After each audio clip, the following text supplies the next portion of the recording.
how to stop saying, I'm not good at this. We all have things we tell ourselves we're not good at. Maybe it's math. Maybe it's cooking. Maybe it's speaking in front of people, or drawing, or learning languages. And once we decide we're not good at something, that belief becomes part of our identity. It becomes a fact in our minds. We say it out loud.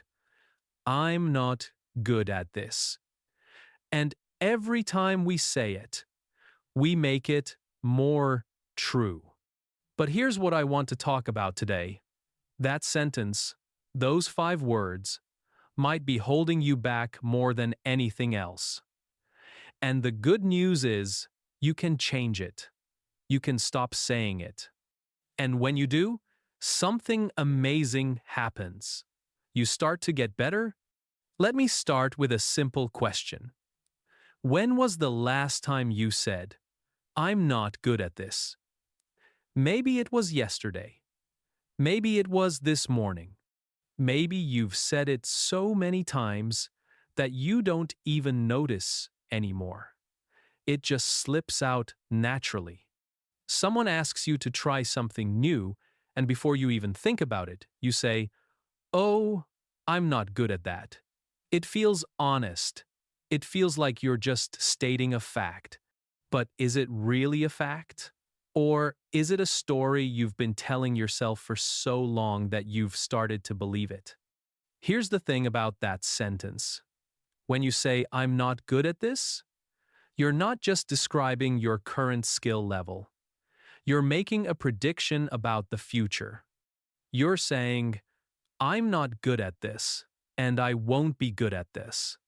You're closing a door before you've even walked through it. And your brain listens to what you say.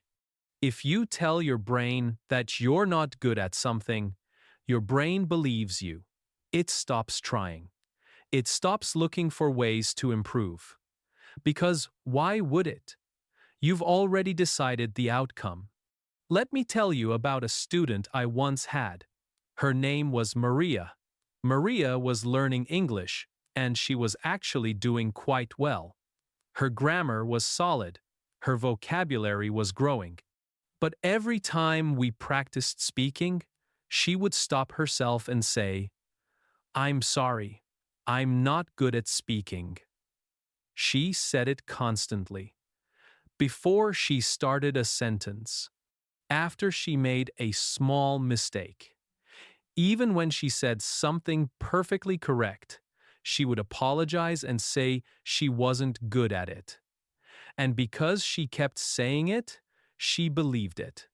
And because she believed it, she stayed nervous. She second-guessed herself.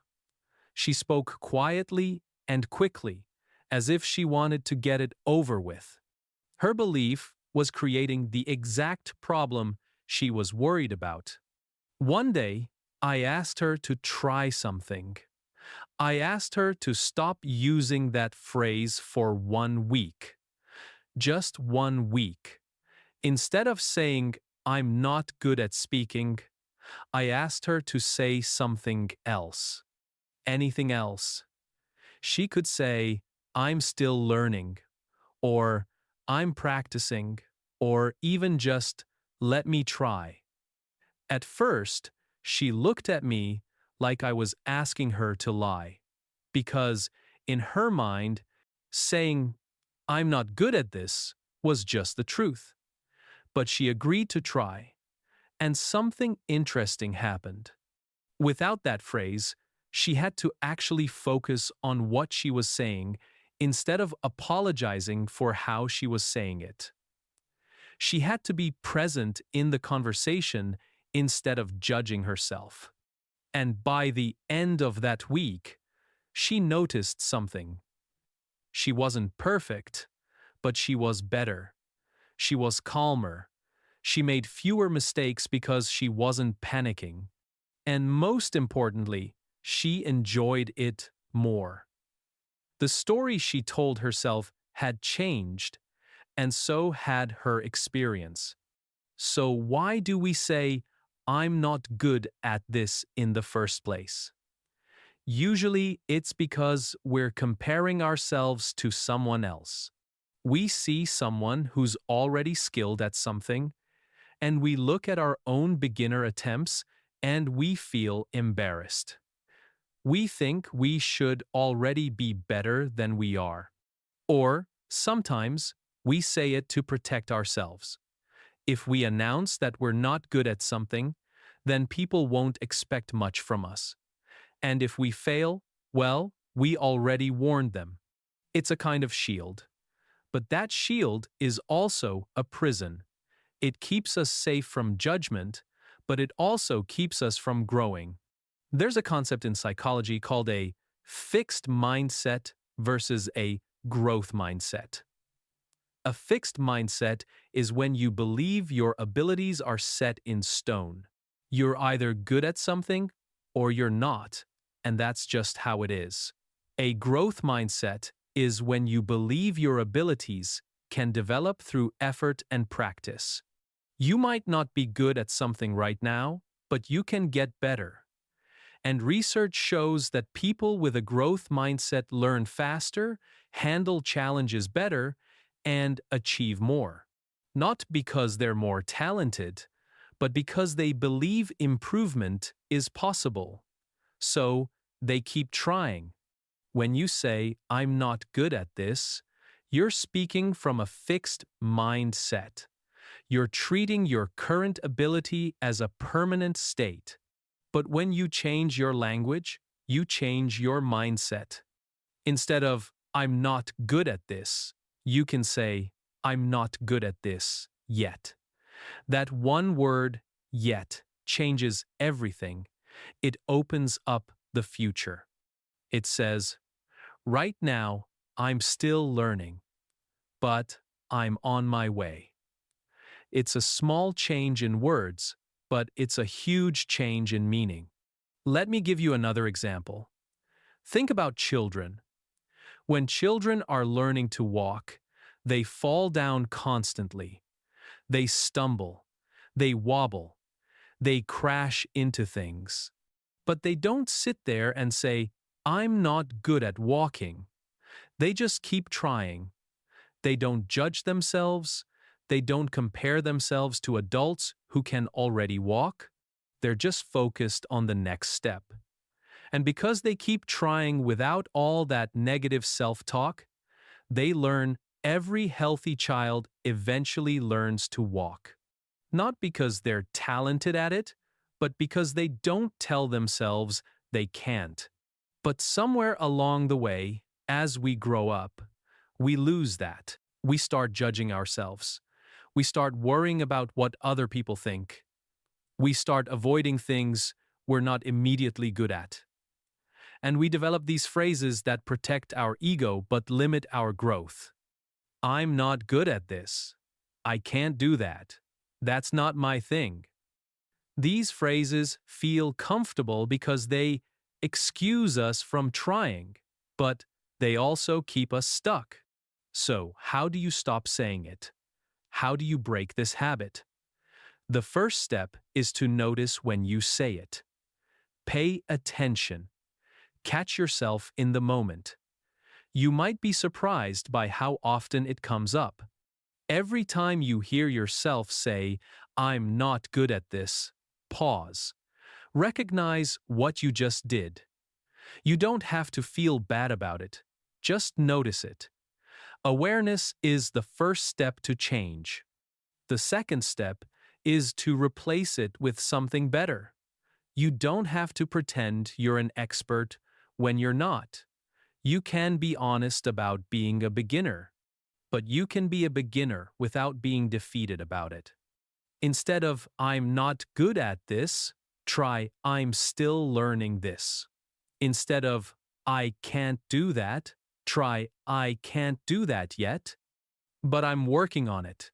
Instead of, that's not my thing, try, I haven't spent much time on this, but I'm interested. Do you see the difference? You're being honest.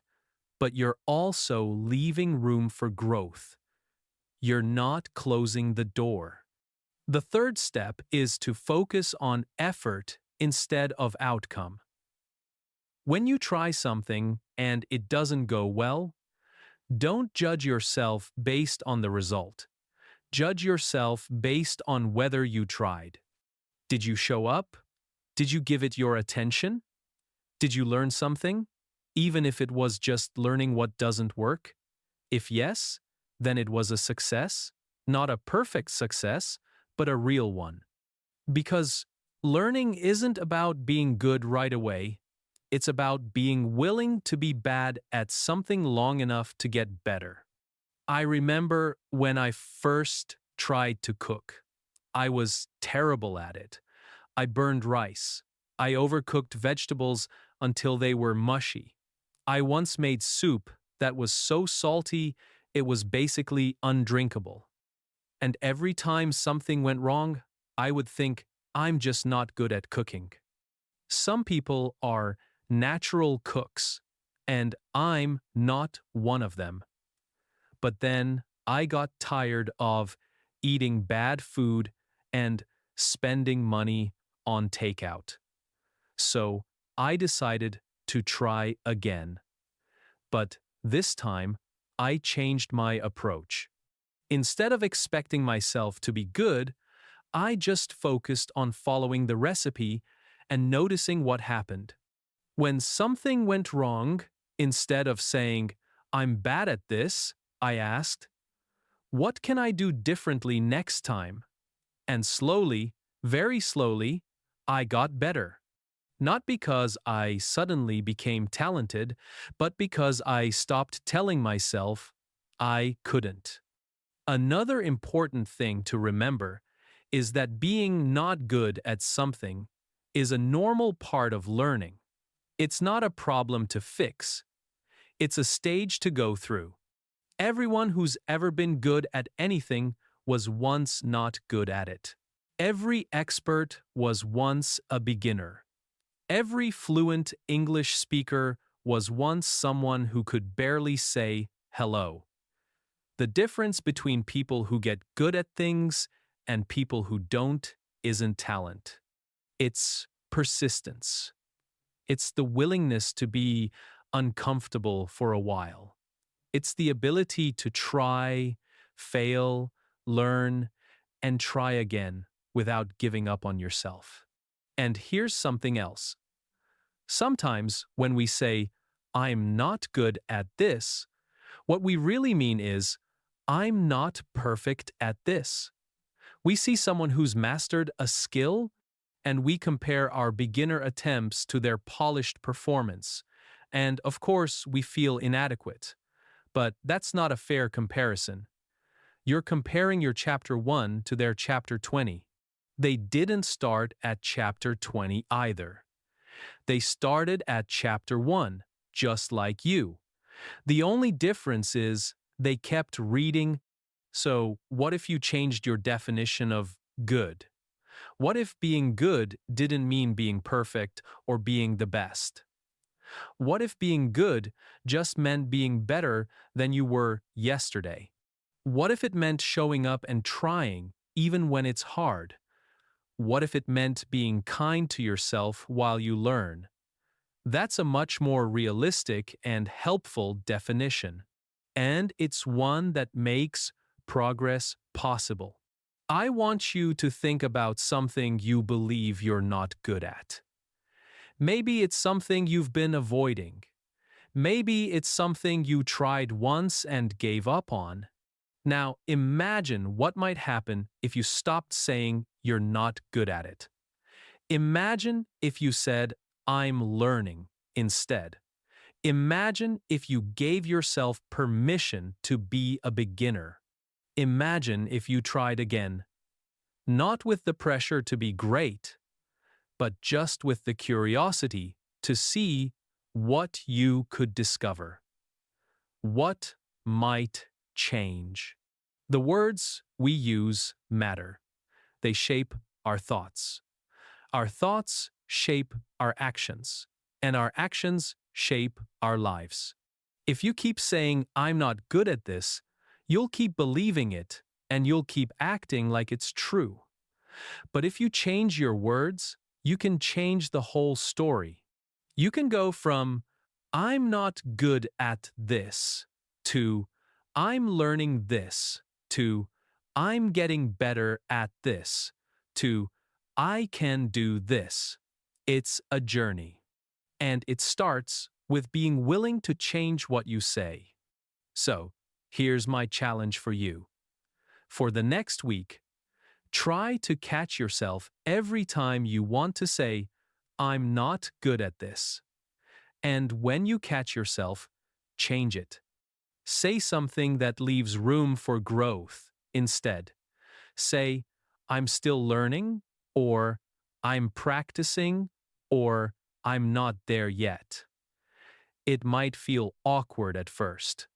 It might feel like you're being too optimistic or not being honest. But stick with it. See what happens. See if it changes how you feel about yourself and what you're capable of. You are more capable than you think. You can learn more than you realize. But first, you have to stop telling yourself you can't. You have to stop closing doors before you walk through them. You have to give yourself a chance. And it starts with something as simple as changing your words. Stop saying I'm not good at this. Start saying I'm learning this. And watch what happens next. I think you'll surprise yourself.